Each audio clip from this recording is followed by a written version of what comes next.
본 시편은 시편 중에 가장 어두운 시라고 하는 평가를 받습니다. 대부분의 탄식시는 원수의 괴로움에 대하여 하나님께 알리며 도움을 청합니다.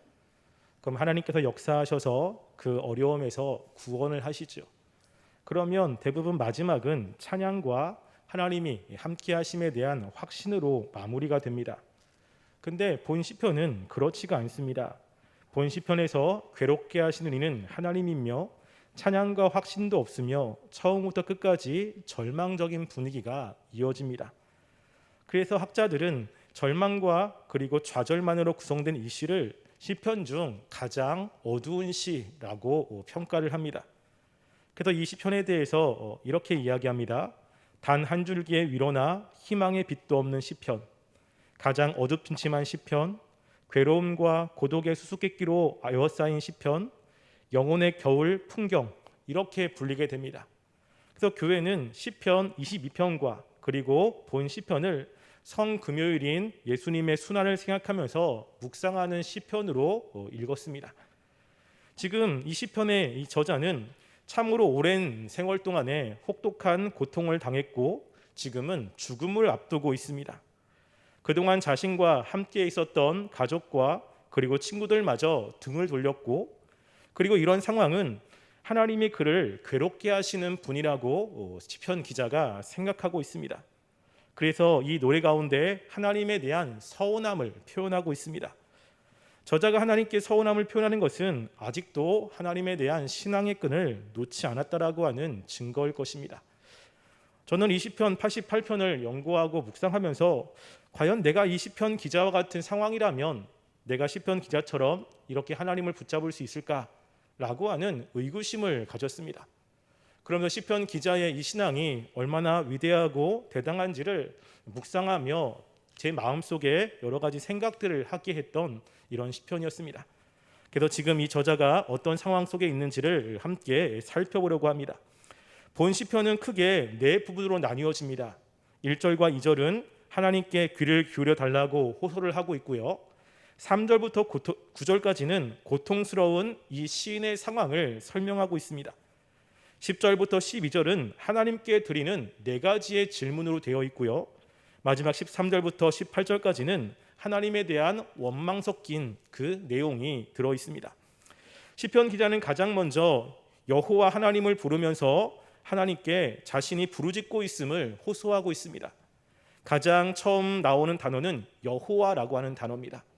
이 단어는 하나님과 특별한 관계를 유지하고 있는 사람이 언약의 하나님을 부를 때 이야기하는 단어죠.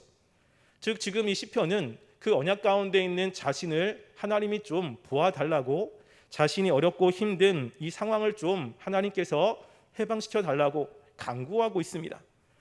시편 기자는 이렇게 하나님께 절박한 마음으로 주님께 주야를 가리지 않고 기도하고 있습니다. 이렇게 기도를 하는데 시편 기자의 마음 가운데 한 가지 불안 요소가 있는 것 같습니다. 그것은요, 하나님이 그의 기도를 들으셨는지 듣지 못하셨는지 확실하지 않다라고 하는 것입니다. 만일 하나님이 들으셨다면 어떠한 조치를 취하셨을 것인데 그는 아무것도 경험하지 못하고 있는 것입니다. 우리가 14절 말씀에 보면 여호와여 어찌하여 나의 영혼을 버리셨으며 어찌하여 나의 얼굴을 내게서 숨기시나이까 라고 이야기하면서 하나님께 열심히 기도해도 응답하지 않는 하나님을 경험하고 있는 것입니다. 시편 기자는 밤낮 통곡 소리로 하나님께 기도하며 간구하지만 하나님께서 이 시편 기자의 그 기도를 들으셨는지 듣지 않으셨는지 이 확신할 수 없는 불안한 상황 가운데 있습니다. 그래서 시편 기자는 2절 말씀에 이렇게 이야기하죠. 나의 기도가 주 앞에 이르게 하시며 나의 부르짖음에 주의 귀를 기울여 주소서라고 이야기합니다. 하나님, 내가 지금 하는 기도가 주 앞에 상달되기를 원합니다. 나의 부르짖음, 나의 통곡 소리에 주님께서 귀를 기울여 주시옵소서라고 이야기를 하고 있는 것입니다. 시편 기자는 지금 이렇게 하나님 앞에 마음을 다하여 부르짖고 있습니다. 왜냐하면 지금 시편 기자의 상황이 굉장히 힘들고 어려운 상황일 것입니다. 이 시편 기자의 이 상황이 어떤 상황인지에 대해서 3절부터 9절까지 길게 이야기를 하고 있습니다. 가장 먼저 시편 기자의 그 상황을 설명하는 것은 3절에 나와 있습니다. 3절 보시면요, 물은 나의 영혼에는 재난이 가득하며 나의 생명은 수월에 가까워 싸우니 라고 이야기하죠. 재난이라고 하는 것은 악한 일들을 뜻하고 있습니다. 그 악한 일들이 지금 이 시편 기자의 삶에 가득한 것입니다. 가득하다는 것은 사람이 음식을 실컷 먹고 배부를 때 사용하는 단어라고 합니다. 즉 자신의 삶에 이 악한 것만이 가득 차 있고 다른 것들이 들어갈 공간이 없다는 것이죠. 시편 기자가 이렇게 어려움을 당한 것은 그 단기간에 그 어려움이 아니었습니다. 15절 말씀해 보면 내가 어릴 적부터 고난을 당하여 죽게 되어 싸우며 주께서 두렵게 하실 때에 당황하였나이다 라고 이야기를 합니다. 이걸 보면 시편 기자의 이 어려움은 어릴 때부터 상당히 오랜 기간 이렇게 당하고 있는 어려움인 것 같습니다.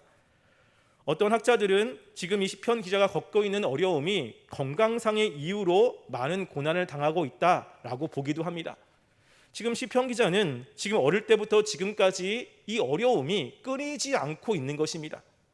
그런데 지금 현재의 모습은 3절에 나의 생명은 수월에 가까워 싸우니 라고 이야기합니다. 수월이라는 것은 죽음을 상징하고 있죠. 즉 가깝다는 것은 이제 곧 그 죽음이 손에 닿을 정도로 가까이 있다는 것입니다. 즉 이 시편 기자가 언제 죽을지 모르는 그런 상황 가운데 있습니다. 곧 자신이 죽을 것 같은 상황 가운데 하나님 앞에 도움을 구하고 있는 것입니다. 그러면서 4절과 5절은 이 시편 기자가 자신이 현재 처하고 있는 상황을 비유적으로 5가지를 통해서 이야기를 하고 있습니다. 그 비유를 통해서 이 시편 기자가 많이 사용하고 있는 단어가 무엇이냐면요, 무덤, 그리고 죽음, 무덤, 이러한 단어를 사용해서 현재 자신이 지금 죽음과 가까이 있음을 계속해서 어필하고 있습니다. 4절과 5절 제가 읽어드리겠습니다. 나는 무덤에 내려가는 자 같이 인정되고 힘없는 용사와 같으며 죽은 자 중에 던져진 바 되었으며 죽임을 당하여 무덤에 누운 자 같으니이다. 주께서 그들을 다시 기억하지 아니하시니 그들은 주의 손에서 끊어진 자리이다 라고 이야기하죠. 지금 시편 기자는 무덤에 내려가는 자 같이 인정되었다는 것입니다. 즉 다른 사람이 볼 때 자기가 곧 죽음이 가까워 왔음을 사람들이 보고 있습니다. 그래서 지금 이 상황이 이 시편 기자에게는 너무나 힘들고 어려운 상황입니다. 그런 상황이 이었을 때 시편 기자가 이 죽음을 이길 수 있는 힘과 그리고 어떠한 희망이 있다면 그것을 붙잡고 살아갈 것입니다. 그런데 이 시편 기자는 현재 힘없는 용사 같다라고 이야기를 합니다. 용사면 싸움, 전쟁에 나갈 때 능력과 그 용감함으로 그 전쟁에서 승리하는 사람 아니겠습니까? 근데 용사는 용사인데 힘이 없는 용사입니다. 그래서 그 어려움과 힘든 것을 자신의 힘으로 어떻게 극복할 수가 없습니다. 극복하려고 하는 마음도 없고 극복할 수 있는 능력도 없는 그 상황 가운데 이제 곧 죽을 수밖에 없는 자신의 처지를 보며 나는 이제 죽은 사람이구나, 나는 곧 죽겠구나 라는 생각으로 계속 살고 있는 이 시인의 모습을 보게 됩니다. 그런데 더더욱 고통스러운 것은 그 5절 하반절에 보면요, 주께서 그들을 다시 기억하지 아니하시니 그들은 주의 손에서 끊어진 잔이다 라고 이야기합니다. 무엇이죠? 하나님께 잊혀진 존재라는 생각이 드는 것입니다. 자신이 현재 이런 상황과 있을 때 하나님께 기도하고 주님께 간구했을 때 하나님이 은혜를 주시고 하나님이 함께 하심을 인식하게 하시고 깨닫게 하시면 참 좋겠는데 자신이 그렇게 기도함에도 불구하고 하나님께서 자신에게 어떠한 확신도 어떠한 것도 깨닫게 하고 있지 않은 것입니다. 하나님이 자신을 버린 것처럼 그리고 잊은 것 같은 그런 생각이 들고 있는 것이죠. 그러면서 지금 자신에게 오는 이 모든 어려움이 다 하나님께서 주셨다라고 시편 기자는 생각합니다. 우리 6절부터 9절 말씀해 보면 그것이 잘 나타나 있는데요. 6절부터 9절까지 제가 읽어드리겠습니다. 주께서 나를 깊은 웅덩이와 어둡고 침침한 곳에 두셨사오며 주의 노가 나를 심히 누르시고 주의 모든 파도가 나를 괴롭게 하셨나이다. 주께서 내가 아는 자들을 내게서 멀리 떠나게 하시고 나를 그들에게 가증한 것이 되게 하셨사오니 나는 갇혀서 나갈 수 없게 되었나이다. 곤란으로 말미암아 내 눈이 새하였나이다. 여호와여, 내가 매일 주를 부르며 주를 향하여 나의 두 손을 들었나이다 라고 이야기하죠. 지금 시편 기자를 어둡게 만들고 힘들게 만드는 주체가 누굽니까? 전부 다 주께서라고 이야기를 하고 있습니다. 주께서 나를 깊은 웅덩이와 어둡고 침침한 곳에 두셨다라고 이야기를 하지요. 그래서 이 어둡고 침침한 곳은 하나님이 건져주지 않으면 스스로 빠져나올 수 없는 곳입니다. 근데 이곳을 하나님이 지금 자신에게 이렇게 주셨다라고 하는 것이죠. 지금 시편 기자는 그 하나님의 구원의 손길을 기대하지만 그렇게 하나님의 구원의 손길을 기대할 만큼 낙관적인 상황은 아닙니다. 왜냐하면 7절에 보시면 주의 노가 나를 심히 누르시고 주의 모든 파도가 나를 괴롭게 했다라고 이야기합니다. 하나님이 자신을 구원하셔야 되는데 하나님이 구원하기는커녕 하나님의 노가 자꾸만 자기를 누르고 그리고 하나님의 그 파도, 하나님의 징계가 자신을 괴롭게 하고 있는 것을 경험하고 있다는 것입니다. 시편 기자는 이게 가장 힘든 것이죠. 근데 거기에 더하여 8절에 보시면요, 주께서 내가 아는 자를 내게서 멀리 떠나게 하시고 나를 그들에게서 가증한 것이 되게 하셨사오니 라고 이야기합니다. 힘들고 어려운 순간 속에 있을 때 옆에서 동역자가 있다면 참 큰 힘이 될 것입니다. 힘들고 어려울 때 옆에서 위로해주고 같이 있어주고 같이 기도해주고 같이 믿음의 교제를 나누면 참 힘이 될 것입니다. 그런데 주께서 자신과 함께 있었던 모든 사람들을 다 멀리 떠나게 하셨습니다.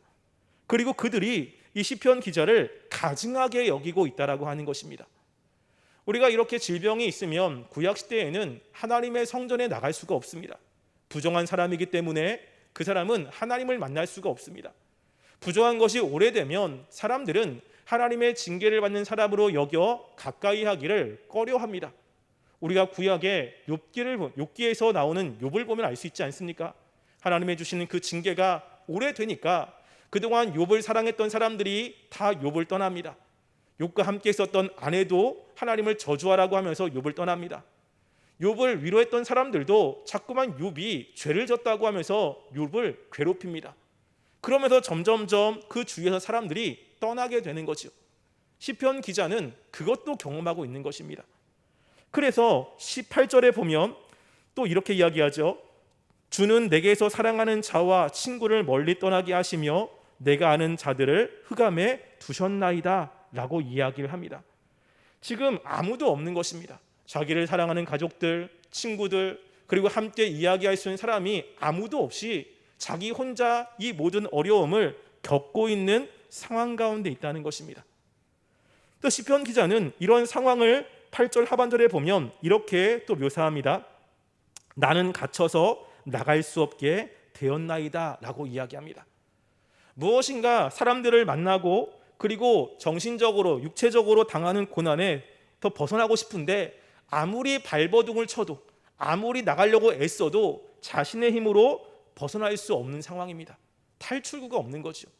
사방이 꽉 막혀 있고 그나마 믿을 수 있는 분이 하나님인데 하나님께 기도해도 하나님이 자신의 기도에 응답한다라고 하는 그 확신도 없이 지금 힘들고 어려운 이런 상황이 지금 현재 이 시인이 처해져 있는 상황입니다. 얼마나 힘들고 어려운 상황이겠습니까? 이런 상황이면 기도를 쉴 법도 하지요. 그렇게 열심히 기도했는데 그렇게 하나님께 간구했는데 그 상황은 나아지는 것도 없고 그리고 하나님께 대한 응답도 없고 그러면 기도를 쉴 만한데 이 시편 기자는 그럼에도 불구하고 하나님께 또 기도합니다.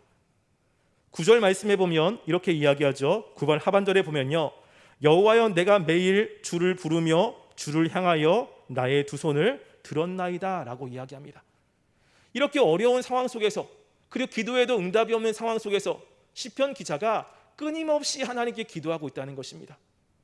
왜냐하면 자신의 이 어려움을 해결할 수 있는 분은 하나님밖에 없다는 것이죠. 하나님이 자기에게 어려움을 주셨지만 그 어려움을 또다시 극복하게 만들 수 있는 분은 하나님밖에 없는 것입니다. 그 하나님을 떠나면 자신이 그 어려움을 이길 수 있는 그 소망은 끊어질 수밖에 없는 것입니다. 그래서 이 시편 기자는 또다시 하나님을 찾습니다. 기도하는 것이 힘들고 어렵지만 또다시 하나님께 아침에 부르짖고 또 하나님께 나가 간구하고 있는 모습을 보게 됩니다. 그러면서 그 기도의 내용이 이제 10절부터 12절에 이제 하나님께 네 가지의 질문을 하면서 나옵니다. 첫 번째 질문은 이런 것입니다. 10절에 보면요, 주께서 죽은 자에게 기이한 일을 보이시겠나이까? 라고 이야기합니다. 이것은 어떤 이야기냐면요, 주님, 내가 죽은 다음에야 응답하시겠습니까? 라고 하는 것입니다. 하나님이 만약 지금 응답하지 않으면 나는 곧 죽을 것인데 죽음 후에 하나님이 응답하신다면 이것은 별 의미가 없는 것입니다. 자신이 살아있을 때 이 기도에 응답을 좀 해달라고 간구하고 있는 것입니다. 두 번째 질문은 이것입니다. 유령들이 일어나 주를 찬송하리이까? 라고 이야기하죠. 고대 사람들이 죽으면 모두 스올에 간다고 생각을 했습니다. 스올로 내려간 사람들은 아무런 능력도 없습니다. 특별히 하나님을 찬양할 능력도 없는 것이죠. 만약 하나님이 그를 찬양하는 자로 죽게 내버려 두신다면 주님은 도대체 누구를 살게 하시는가? 라고 하는 것에 대한 반문입니다.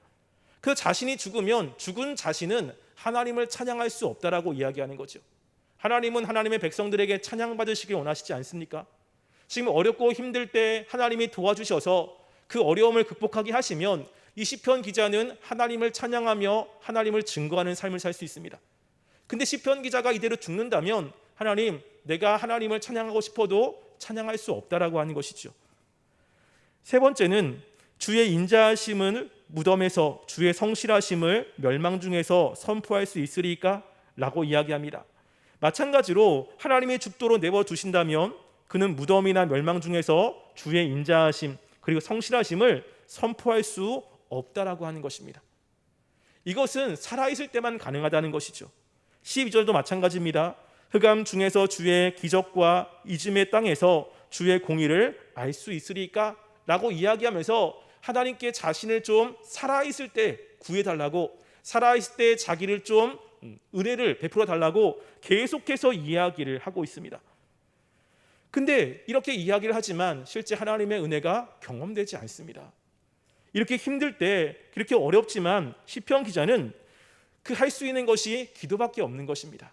그래서 또다시 13절 보시면요, 여호와여 오직 내가 주께 부르짖어 싸우니 아침에 나의 기도가 주의 앞에 이르리이다 라고 이야기하죠. 시편 기자가 할 수 있는 것은 무엇입니까? 오직이라고 이야기합니다. 오직 내가 주께 부르짖습니다. 아침에 나의 기도가 주의 앞에 이르기를 원합니다 라고 하면서 시편 기자는 끊임없이 하나님을 찾습니다. 끊임없이 하나님께 자기의 마음을 토하며 그 자신의 그 어려움을 하나님께 호소하고 있는 모습을 보게 됩니다. 그러다가 어려우면 하나님께 원망을 하고, 그러다 불구하고 또다시 하나님을 생각하며 간구하고 있는 이 시편 기자의 모습을 우리는 볼 수 있습니다. 이걸 통해서 과연 내가 이런 상황이라면 이렇게 계속해서 끊임없이 하나님께 기도할 수 있을까라는 생각을 하게 됐습니다. 조금만 어려워도 기도보다는 그 어려운 것들을 묵상하고 내 힘으로 어떻게 하면 그것을 해결할 수 있을까, 그 어려움에 함몰되어서 괴로워하며 힘들어하는데 시편 기자는 그런 것도 있지만 그럼에도 불구하고 하나님을 끊임없이 바라보며 하나님께 자기의 마음을 토하는 이 시편 기자의 신앙이 얼마나 위대하게 보였는지 모르겠습니다. 끝까지 하나님만 의지하고 그리고 마지막까지 하나님만 찾고 있는 이 시편 기자의 신앙이 우리의 신앙이 되었으면 좋겠습니다. 우리가 어렵고 힘든 그 순간에 우리에게 이런 시편 기자와 같은 모습이 있는지를 한번 생각해 보았으면 좋겠습니다. 하나님께서 우리의 기도에 응답하지 않으시고 삶은 계속해서 어려워지고 그 어려운 삶이 짧지 않고 계속 장기화되고 하나님이 지금 나의 기도를 듣고 계시는지를 모르는 상황 속에서 끊임없이 기도하는 것은 쉽지 않습니다. 그렇지만 시편 기자가 이렇게 기도할 수 있는 그 이유가 무엇입니까? 하나님의 신실하심입니다. 하나님께서 하나님의 백성들에게 관심을 갖고 하나님이 언약 가운데 그 백성들을 보고 계신다는 것이죠. 그래서 시편 기자가 가장 처음 기도할 때 나왔던 단어가 여호와라고 하는 단어입니다. 시편 기자는 지금 이 여호와라고 하는 그 여호와 하나님께 간구하고 있습니다. 하나님과 자신의 그 관계, 하나님이 언약 가운데 지금 이 자신을 지켜주고 있음을 그 바라보면서 끊임없이 호소하고 있는 이 시편 기자의 모습을 우리가 볼 수 있습니다. 우리에게도 이런 시편 기자와 같은 신앙이 있었으면 좋겠습니다. 어렵고 힘들 때 때로는 불만도 있을 수 있죠. 어려우면 원망도 있을 수 있습니다. 하나님, 나의 삶은 왜 이렇게 힘듭니까? 나는 왜 이렇게 어렵습니까? 있을 수 있습니다. 그렇지만 우리가 그 원망과 불평 이후에 우리가 어렵고 힘들 때 우리를 구원할 수 있는 분 하나님밖에 없지 않습니까? 하나님의 우리의 모든 것을 맡기면 누구도 그 어려움을 해결해 줄 수 없습니다. 이 시편 기자는 그거를 알고 있는 것이죠. 따라서 우리도 이 시편 기자의 이런 삶을 보면서 우리도 아무리 힘들고 어려워도 주님만을 찾아야겠구나, 하나님만 의지하겠구나 라고 하는 마음으로 늘 주님을 신뢰하며 나가는 삶이 되기를 주님의 이름으로 간절히 소원합니다.